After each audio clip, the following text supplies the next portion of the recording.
नमस्कार दोस्तों, आपका स्वागत है मेरे इस YouTube चैनल मोटिवेशन पांडे में। दोस्तों, आज नवरात्रि का आठवां दिन है जिसको दुर्गाष्टमी भी कहते हैं। और इस दिन जो लोग 9 दिन का व्रत नहीं कर पाते हैं, कहा जाता है अगर वो पहले और 8वें दिन व्रत रह लें तो 9 दिन के व्रत का फल उनको मिल जाता है। तो आज पूरे नवरात्रि का सबसे बड़ा दिन है दुर्गाष्टमी। और आज का दिन जो समर्पित है वो माता के महागौरी रूप को समर्पित है। महागौरी रूप माता का बहुत ही सुंदर रूप है, जिसमें माता का पूरा शरीर गोरा है। गौर का मतलब गोरा, यानी एकदम हंस की तरह से सफेद स्वरूप है। माता ने सफेद वस्त्र धारण किया है। इनके सभी अस्त्र शस्त्र सारी चीजें क्या है, सफेद हैं। और माता वृषभ यानी कि बैल पर सवार है महागौरी रूप में। माता के 4 हाथ हैं, जिसमें एक हाथ अभय मुद्रा में है जो हम सभी को भय से मुक्त करता है। दूसरा हाथ वर मुद्रा में है जो वरदान देता है। तीसरे हाथ में माता के त्रिशूल है और चौथे हाथ में माता डमरू धारण किए हुए हैं। माता गौरी की पूजा करने से हर प्रकार के रोग व्याध कष्ट सभी दूर हो जाते हैं। और सबसे इम्पॉर्टेंट बात, महागौरी की जो पूजा है ये मनवांछित वर यानी पति के प्राप्ति के लिए सबसे अच्छी पूजा मानी जाती है। आपको याद होगा कि जब माता सीता का स्वयंवर होने वाला था तो उस समय भगवान श्री राम और लक्ष्मण अपने गुरु विश्वामित्र के साथ वहां पर पहुंचे थे। एक दिन पहले बगीचे में फूल चूड़ने के समय माता सीता और भगवान राम का आमना सामना हुआ था, जिसमें माता सीता भगवान राम के स्वरूप पर और उनके आचरण पर मोहित हो गई थी। और माता ने प्रण कर लिया था कि मैं इन्हीं को पति के रूप में प्राप्त करना चाहती हूँ।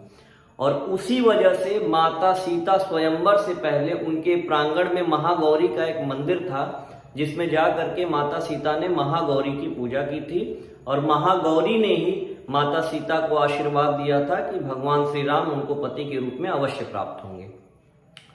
तो जिसको भी मन चाहा पति, यानी जिसका प्रेम सच्चा और वो किसी को अपने पति के रूप में प्राप्त करना चाहती है, कोई भी महिला, तो महागौरी की पूजा अवश्य करें। महागौरी की पूजा के लिए 3 विशेष मंत्र हैं जिन्हें मैं आपको बताऊंगा।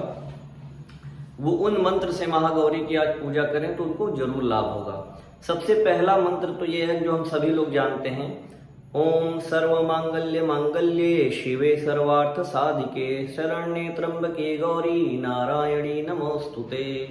एक मंत्र ये है। दूसरा मंत्र ये है, या देवी सर्वभूतेषु महागौरी रूपेण संस्थितां नमस्तस्यै नमस्तस्यै नमस्तस्यै नमो नमः।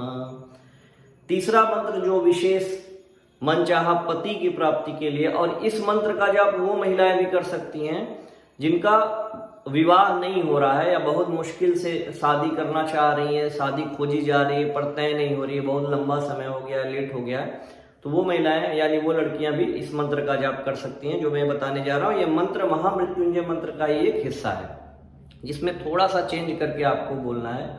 इसमें बोलना है, ओम त्र्यंबकम यजामहे सुगंधिम पतिवर्धनाम उर्वारुकुमिड़ बंधनान मृत्युर्मुक्षीयमामृतात्। महामृत्युंजय मंत्र जो है, ओम त्र्यंबकम यजामहे सुगंधिम पुष्टिवर्धनाम, इसमें पुष्टि की जगह सुगंधिम पतिवर्धनाम बोलना है।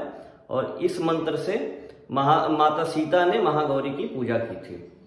अब बात करते हैं दोस्तों, महागौरी को भोग प्रसाद में क्या पसंद है। तो महाअष्टमी का प्रसाद सबसे मेन होता है, जिसमें काले चने की सब्जी, ठीक है, काले चने की सब्जी का प्रसाद और पूड़ी, ये दोनों माता को भोग में लगाया जाता है। आप सभी लोगों से अनुरोध है कि जो लोग आज व्रत नहीं हैं वो माता गौरी का काले चने की सब्जी और पूड़ी का प्रसाद बनाएं, और जो लोग व्रत नहीं है वो लोग इसका भोजन भी करें और खिलाएं। और हमारे यहाँ पूजा में 9 कन्याओं को खिलाने का और कन्या पूजन का विधान है। तो नॉर्मली लोग कन्या पूजन 9वीं के दिन करते हैं, यानी कि कल करेंगे। लेकिन अगर अष्टमी के दिन कन्या पूजन किया जाए तो सबसे ज्यादा इसका फल मिलता है। तो अगर संभव हो सके तो कन्या पूजन भी आज ही महाअष्टमी के दिन करें, नहीं कोई बात है तो कल करें, लेकिन आज का फल और आज का महात्म्य जो है ज्यादा है। अब हम बात करते हैं महागौरी की कथा के बारे में। कथा क्या है, जैसे मैंने आपको बताया कि सती के दाह के बाद माता हिमालय के घर शैलपुत्री यानी पार्वती के रूप में माता ने जन्म लिया। तो बहुत छोटी सी ही उम्र में माता ने भगवान शिव को पाने के लिए तपस्या शुरू कर दी और माता ने निराहार रहकर केवल जल पीकर और बहुत कम भोजन करके तपस्या की।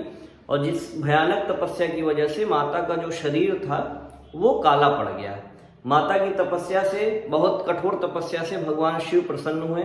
उन्होंने माता को पत्नी के रूप में स्वीकार किया और माता का गंगा जल से स्नान कराया, जिसकी वजह से उनका काला शरीर सफेद में बदल गया और उनका शरीर मतलब एकदम हंस के समान गोरा हो गया। और इसी वजह से माता के इस रूप को महागौरी भी कहते हैं। तो दोस्तों, महागौरी माता की कथा आपको कैसी लगी कमेंट करके जरूर बताइएगा। वीडियो को लाइक शेयर सब्सक्राइब जरूर करिए चैनल को, मेरी आपसे रिक्वेस्ट है। मिलते हैं कल अगले वीडियो में। रामनवमी है कल, माता के 9वें स्वरूप में, और रामनवमी के महत्व के बारे में बात करेंगे। रामनवमी के दिन ही भगवान श्री राम का जन्म भी हुआ था, उनके जन्म की कथा भी जानेंगे। तो दोस्तों, मिलते हैं कल, तब तक के लिए जय माता दी।